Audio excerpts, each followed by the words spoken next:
واقعات سیرت النبی صلی اللہ علیہ وسلم قسط نمبر 9 اپنا اسلامک اسٹوڈیو۔ ناظرین، اب چلتے ہیں حضرت ابراہیم علیہ السلام سے لے کر حضرت آدم علیہ السلام تک، حضور علیہ السلام کے شجرہ مبارک تک۔ حضرت ابراہیم علیہ السلام بن تارح، آزر بن ناخور بن ساروغ یا ساروغ بن راعو بن فالخ بن عابر بن شالخ بن ارفخشد بن سام بن نو علیہ السلام بن لامک بن متوشلخ بن اخنوخ۔ ناظرین، یہ ادریس علیہ السلام کا نام ہے۔ بن یرد بن مہلائل بن قینان بن آنوشا بن شیس علیہ السلام بن آدم علیہ السلام۔ ناظرین، بعض ناموں کے متعلق ان ماخوذ میں اختلاف بھی ہے اور بعض نام بعض ماخوذ سے ساکت بھی ہیں۔ تذکرہ خانوادہ نبی کریم علیہ الصلوۃ والسلام، حصہ اول۔ نبی کریم علیہ الصلوۃ والسلام کا خانوادہ اپنے جد اعلیٰ ہاشم بن عبد مناف کی نسبت سے خانوادہ ہاشمی کے نام سے معروف ہے۔ مناسب معلوم ہوتا ہے کہ خانوادہ نبی کریم صلی اللہ علیہ وسلم کے بعض نامور افراد کے مختصر حالات پیش کر دیے جائیں۔ ناظرین، قصی بن کلاب۔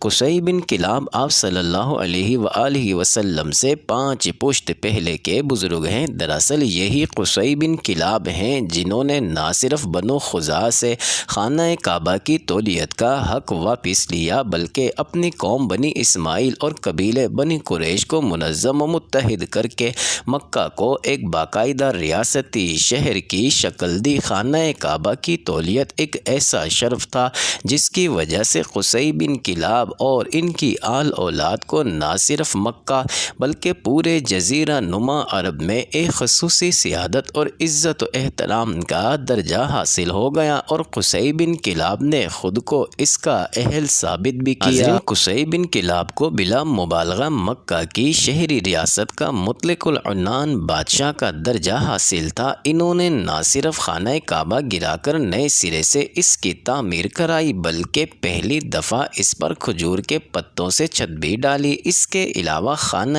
کعبہ کے جملہ انتظام کا جائزہ لے کر اس میں ضروری اصلاحات بھی کی۔ دوسری طرف خانہ کعبہ کے پاس ہی ایک عمارت تعمیر کرائی جسے دار الندوہ کا نام دیا گیا۔ یہاں بنو اسماعیل اور مکہ کے دوسرے قبائل کے سرداروں اور عمائدین کے ساتھ مل کر مختلف امور کے متعلق بحث و تفصیص کے بعد فیصلے کیے جاتے۔ ناظرین، قریش جب کوئی جلسہ یا جنگ کی تیاری کرتے تو اسی عمارت میں کرتے، قافلے یہیں سے تیار ہو کر باہر جاتے۔ ناظرین، نکاح اور دیگر تقریبات کے مراسم بھی یہیں ادا ہوتے۔ اس کے علاوہ مختلف ریاستی امور نپٹانے کے لیے 6 مختلف شعبے قائم کیے اور ان کا انتظام اپنے بیٹوں میں تقسیم کر دیا، جسے ان کی وفات کے بعد ان کے پوتوں نے باہمی افہام و تفہیم سے 6 شعبوں سے بڑھا کر 10 شعبوں میں تقسیم کر کے آپس میں بانٹ لیا۔ نمبر 2، حضرت ہاشم بن عبد مناف۔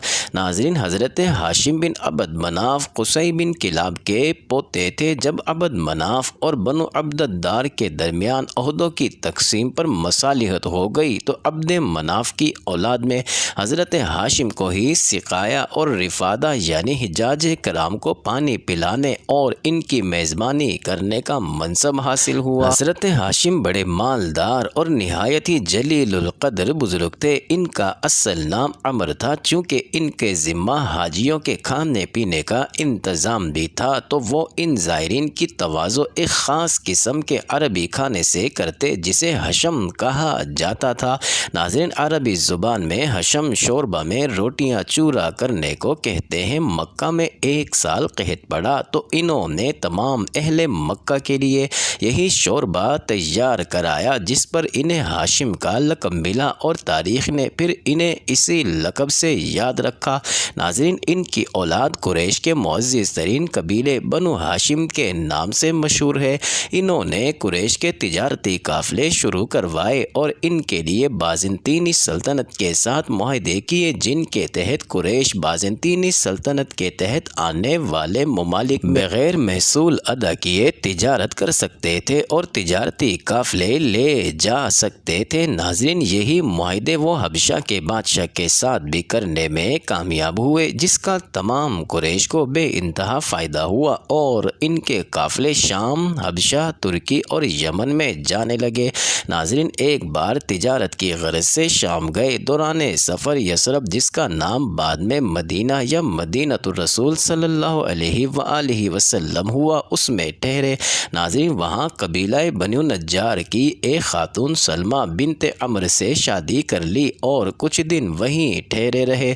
پھر بیوی کو حالت حمل میں میکے ہی میں چھوڑ کر ملک کے شام روانہ ہو گئے۔ غالباً ان کا ارادہ تھا کہ واپسی پر ان کو مدینہ سے مکہ لے جائیں گے، مگر شادی سے چند ماہ بعد دوران سفر ہی ان کا انتقال فلسطین کے علاقے غزہ میں ہو گیا۔ نمبر 3، حضرت عبد المطلب۔ ناظرین، جیسا کہ بتایا گیا ہے کہ حضرت ہاشم کے سفر شام یثرب میں نکاح اور پھر فلسطین میں وفات کا ذکر کیا گیا۔ ان کی وفات کے بعد 497 عیسوی میں ان کی زوجہ سلمہ سے ایک بیٹا پیدا ہوا۔ ناظرین، چونکہ بچے کے سر کے بالوں میں سفیدی تھی، اس لیے جناب سلمہ نے اس کا نام شیبہ رکھا اور مدینہ میں اپنے میکے کے ہی اندر اس کی پرورش کی۔ ناظرین، آگے چل کر یہی بچہ عبد المطلب کے نام سے مشہور ہوا۔ ناظرین، عرصے تک خاندان ہاشم کے کسی آدمی کو اس کے وجود کا علم نہ ہو سکا۔ سقایا اور رفادہ کا منصب ہاشم کے بعد ان کے بھائی مطلب کو ملا۔ ناظرین، یہ بھی اپنی قوم میں بڑی خوبی اور اعزاز کے مالک تھے۔ ان کی سخاوت کے سبب قریش نے ان کا لقب فیاض رکھ چھوڑا تھا۔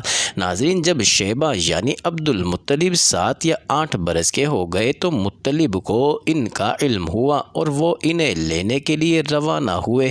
ناظرین، جب مدینہ کے قریب پہنچے اور شیبہ پر نظر پڑی تو اشک بار ہو گئے، انہیں سینے سے لگا لیا اور پھر اپنی سواری پر پیچھے بٹھا کر مکہ کے لیے روانہ ہو گئے، مگر شیبہ نے ماں کی اجازت کے بغیر ساتھ جانے سے انکار کر دیا۔ اس لیے مطلب ان کی ماں سے اجازت کے طالب ہوئے۔ آخر ماں نے اجازت دے دی اور مطلب انہیں اپنے اونٹ پر بٹھا کر مکہ لے آئے۔ مکہ والوں نے دیکھا تو کہا، یہ عبد المطلب ہے، یعنی مطلب کا غلام ہے۔ ناظرین، مطلب نے کہا، نہیں نہیں، یہ میرا بھتیجا یعنی میرے بھائی ہاشم کا لڑکا ہے۔ پھر شیبہ نے مطلب کے پاس پرورش پائی، ناظرین، اور جوان ہوئے۔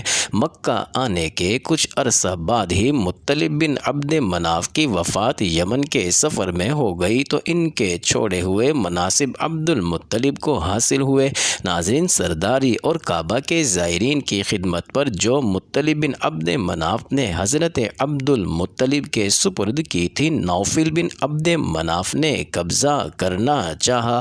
ناظرین، حضرت عبد المطلب نے قریش کی مدد طلب کی مگر سنوائی نہ ہوئی۔ اس کے بعد حضرت عبد المطلب نے اپنے ماموں ابو سعد، ناظرین، ان کا تعلق بنو نجار سے تھا، ان کی مدد طلب کی، جو 80 گھڑ سواروں کے ساتھ ان کی مدد کے لیے آئے۔ انہوں نے نوفل بن عبد مناف سے کہا کہ اے نوفل، اگر تو نے عبد المطلب سے چھینا جانے والا حق انہیں واپس نہ کیا تو میں تلوار سے تمہاری گردن اڑا دوں گا۔ ناظرین، اس پر نوفل نے ان کی بات مان لی۔ اس بات پر قریش کے معززین کو گواہ بنایا گیا، مگر جب حضرت عبد المطلب کے ماموں واپس مدینہ چلے گئے تو نوفل بن عبد مناف نے عبد شمس بن عبد مناف، ناظرین، بنو امیہ ان کی نسل سے ہیں، اور اس کی اولاد کے ساتھ ایک معاہدہ کیا اور حضرت عبد المطلب کے خلاف تحریک شروع کی۔ ناظرین، بنو خزاعہ نے بنو ہاشم کا ساتھ دیا اور بیت الندوہ میں بنو ہاشم سے ان کا ساتھ دینے کا عہد کیا۔ اس طرح قریش کی سرداری حضرت عبد المطلب کے پاس ہی رہی۔ ناظرین، حضرت عبد المطلب نے اپنی قوم میں اس قدر شرف و اعزاز حاصل کیا کہ ان کے آباء و اجداد میں بھی کوئی اس مقام کو نہ پہنچ سکا تھا۔ قوم نے انہیں دل سے چاہا اور ان کی بڑی عزت و قدر کی۔ ناظرین، نمبر 4، حضرت عبداللہ رسول اللہ صلی اللہ علیہ وآلہ وسلم کے والد محترم معزز۔ ناظرین، حضرت عبداللہ کی حالات زندگی سے متعلق اگلی ویڈیو کی قسط نمبر 10 میں تفصیل سے بیان کیا جائے گا۔ کمنٹس اور لائک کرنا مت بھولیے گا۔